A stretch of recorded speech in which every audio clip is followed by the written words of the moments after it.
morning all. Today we are going to learn about the development of tongue and thyroid gland. First we are going to learn about the tongue. The tongue, it is the largest single muscular organ which is present inside the oral cavity. The tongue which is originates from the muscles of occipital myotomes. It is innervated by 5th, 7th, 9th and 10th cranial nerves.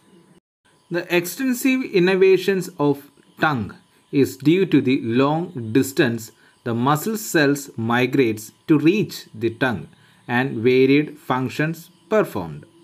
The muscles travels in the path of these various nerves. Parts of tongue. The first pharyngeal arch, which gives the tissue, forms the anterior two-third portion or the body of the tongue. It is the movable portion. The second and third pharyngeal arches that forms the posterior or base of the tongue. It is immovable. The tissues of the tongue, which is made up of three parts. The central part, it is called as the tuberculum impar and two lateral lingual swellings. Next, the formation of tongue. The tongue begins to develop at about 4th week of intrauterine life. The local proliferation of the mesenchyme, then it gives rise to a number of swellings in the floor of mouth. First, a swelling. It is called as the tuberculum impar, which arises in the midline of mandibular process and it is flanked by two lateral bulgings. That is called as the lingual swellings. Very quickly, the lateral lingual swellings enlarges and merge with each other and it joins with the tuberculum impar to form a large mass from which the mucous membrane of the anterior two-thirds of tongue is formed. The root of the tongue, which arises from the hypobrachial eminence, a large midline swelling which is developed from the mesenchyme of third brachial arch. The hypobrachial eminence is the primordial of epiglottis. It is the thin plate of the cartilage in front of the glottis that protect it during swallowing. The mesenchyme of the third brachial arch rapidly overgrows that of the second arch, which is thereby excluded from further involvement in the development of tongue. Now, the second brachial arch, which present under the third brachial arch. The hypobrachial eminence gives rise to the mucous covering of the root or posterior one-third portion of the tongue. Some authorities divides the hypobrachial eminence into an anterior copula which gives origin to the mucous covering of the root of the tongue and a hypobrachial eminence which gives rise to the epiglottis. Then the tongue, which separates from the floor of the mouth by a downgrowth of ectoderm around its periphery, which is subsequently degenerates to form the lingual sulcus and gives mobility to the tongue. The muscles of the tongue have different origin. They arise from the occipital somites, which have migrated forward into the tongue area, carrying with them their nerve supply. The 12th cranial nerve, the hypoglossal nerve, this unusual development of tongue, which explains its innervation. Since the mucosa of the anterior two-third portion of the tongue, which is derived from the first brachial arch, it is supplied by the 5th cranial nerve or the trigeminal nerve, whereas the mucous membrane of the posterior one-third portion of the tongue, which is derived from the third brachial arch, It is supplied by the ninth cranial nerve or the glossopharyngeal nerve. The body and the base of the tongue, which is differ in structure of the mucous membrane. The anterior two-third portion or body contain papillary structures, and the posterior or the base, which contain mainly the lymphatic nodules. The anterior two-third portion and the posterior one-third portion, which is separated by a V-shaped sulcus, which is known as the sulcus terminalis.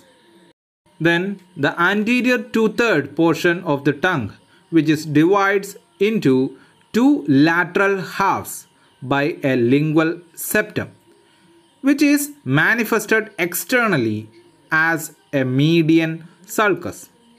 The dorsal mucosa, which covering the anterior part, it is velvet-like in appearance because of the presence of invaginations and evaginations known as the lingual papilla.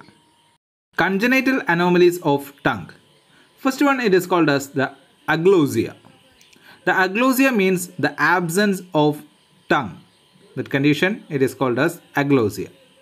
The microglossia, the person has small tongue. Next one, the macroglossia. The person have large tongue. Next one is ankyloglossia. The person's tongue which is tied in the floor of mouth. It is otherwise called as tongue tie. Next condition, it is called as the cleft tongue. The person's tongue which is divides into two. Next condition, it is known as the fissured tongue. The surface of the tongue or the dorsal surface of the tongue which contain many fissure-like structures. So those condition, it is called as fissured tongue. Another condition, it is known as the median rhomboid glottis. At the center of the tongue have a swelling. It is called as the median rhomboid glottis. The affected area of the tongue is missing. It is normal coating of the finger-like projections which is called as the filiform papilla, which is normally covered the entire top surface of the tongue. The name of the lesion reflects its location and describes it. The median implies that the affected area is located near the center of the tongue. The rhomboid refers to the shape of the affected area. Another condition is called as the hairy tongue. It is used to describe an abnormal coating on the top surface of the tongue. And another condition, it is known as the lingual thyroid nodule. The lingual thyroid nodule is an abnormal mass of ectopic thyroid tissue which is seen in the base of tongue. Next, the development of thyroid gland. The development of the thyroid gland from the endodermal cells of the floor of the pharynx, the area of developing tongue. It begins a diverticulum at the dorsum of tongue between the tuberculum impar and the hypobrachial eminence.